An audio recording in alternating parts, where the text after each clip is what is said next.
আসসালামু আলাইকুম। গত 2 মাস আগে আমাদের গরুর খামারের একটা বাছুরের লাম্পি স্কিন ডিজিজ হয়।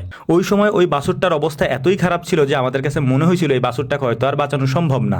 তবে আলহামদুলিল্লাহ বাছুরটা পুরোপুরি সুস্থ হতে প্রায় 2 মাস সময় লেগেছে। তো আজকে সজীব মামার সাথে ঘাস কাটতে যাওয়ার সময় মনে মনে চিন্তা করতেছিলাম 2 মাস তো হয়ে গেল, বাছুরটাকে আজকে গোসল দেওয়ার চেষ্টা করবো ইনশাআল্লাহ। তো আমরা গত কয়েকদিন আগে যে জমি থেকে ঘাস কেটে এসেছি ওই জমির ঘাস এখন প্রায় শেষ, ওই জমিতে আর কোনো ঘাস নাই, আমরা সার বুনে দিয়ে চলে আসছি।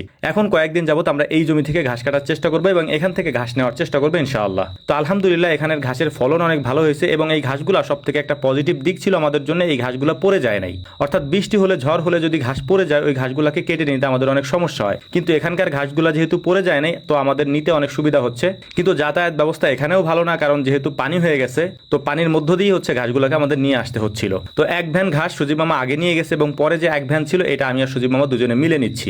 রাস্তা থেকে ঘাসের জমি যেহেতু একটু দূরে তাই আমাদের আনতে একটু সমস্যা হচ্ছিল পানির মধ্য দিয়ে। তো একটা বিষয় আপনাদেরকে বলে নিয়ে অনেকে প্রশ্ন করতে পারেন যে আপনি 2 মাস পরে কেন বাছুরটাকে গোসল করাচ্ছেন। আপনারা অনেকেই জানেন লাম্পি স্কিন ডিজিজ হলে গরুর শরীরে বা বাছুরের শরীরে ফুসকা পড়ে, অর্থাৎ আমাদের দেখবেন যে পক্স হলে যেরকম হয় ওই রকমটা হয়।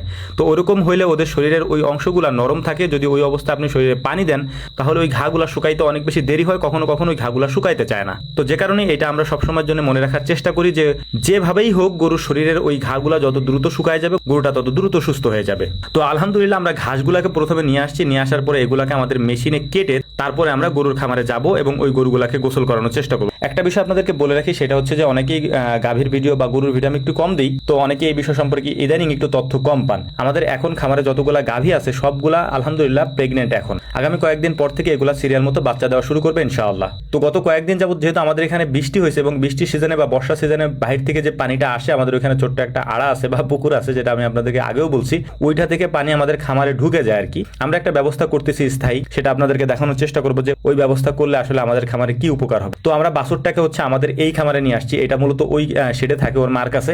তো এখানে নিয়ে আসছি, আপনারা দেখতেই পাচ্ছেন যে ওর শরীরে এখনো ফুসকা আছে।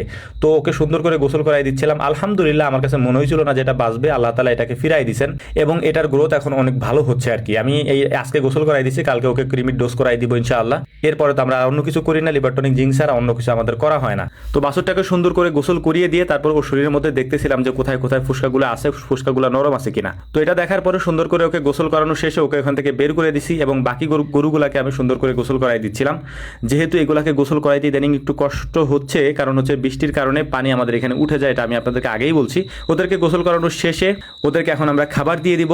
অনেকে প্রশ্ন করেন যে কতটুকু খাবার দেন। প্রতিবেলা আমরা আমাদের গাভীগুলাকে বিশেষ করে 3 বালতি করে খাবার দিই। এভাবে আমরা প্রতিদিন প্রায় 10 বালতির মতো ঘাস ওদেরকে দেই। এর পাশাপাশি দানাদার খাদ্য তো আছেই, তবে দানাদার খাদ্যর পরিমাণ অল্প, ঘাসের পরিমাণ অনেক বেশি আমরা দেওয়ার চেষ্টা করি ইনশাআল্লাহ, কারণ আমার কাছে মনে হয় যে ঘাসটাই হচ্ছে ওদের প্রধান খাদ্য। তো আপনাদের কারো গরুর যদি লাম্পি স্কিন ডিজিজ হয় তাহলে অবশ্যই সেগুলাকে পরিচর্যাটা হচ্ছে মেইন। আপনি যত বেশি ভালো পরিচর্যা করতে পারেন তত দ্রুত আপনার গরু বা বাছুরটা দ্রুত সুস্থ হয়ে যাবে ইনশাআল্লাহ। তবে একটা জিনিস আপনাদেরকে ক্লিয়ার করে বলে দিচ্ছি, এই রোগে আপনি যত বেশি ওষুধের শরণাপন্ন হবেন আপনার গরু বেঁচে থাকার চান্স তত বেশি কমতে থাকবে। অর্থাৎ কিছুক্ষণ আগে আপনারা আমাদের যে বাছুরটা দেখছেন এই বাছুরটাকে আমরা কোনো ধরনের চিকিৎসাই দেই নেই। যে চিকিৎসাগুলো দিছি ওইগুলাকে আমরা ঘরোয়া চিকিৎসা বলি, যেগুলো আপনাদেরকে আমি ভিডিওতে দেখাইছি। ওই ভিডিওটা 2 মাস আগের একটা ভিডিও, আপনারা চাইলে আমার ইউটিউব চ্যানেলের পিছনের ভিডিওগুলো দেখলে বুঝতে পারবেন। তো এই ছিল মূল ব্যাপার। তবে এই রোগ হইলে আপনি ঘাবড়ে যাবেন না, যে চিকিৎসাগুলো আমরা দেখাইছি ওইগুলো দেওয়ার চেষ্টা করবেন। আমার এই বাছুরটার এমন কোনো ভ্যারিয়েন্ট নাই এই রোগের যেটা ছিল না, তারপরেও কোনো ধরনের ওষুধ প্রয়োগ ছাড়া আলহামদুলিল্লাহ আমি গরুটাকে সুস্থ করতে পারছি আল্লাহ তাআলার অশেষ রহমতে। তো যাই হোক, ভিডিও শেষ করছি, আমাদের জন্য দোয়া করবেন, আল্লাহ তাআলা যেন আমাদের ব্যবসায় বারাকা দান করেন। আসসালামু আলাইকুম ওয়া রাহমাতুল্লাহ।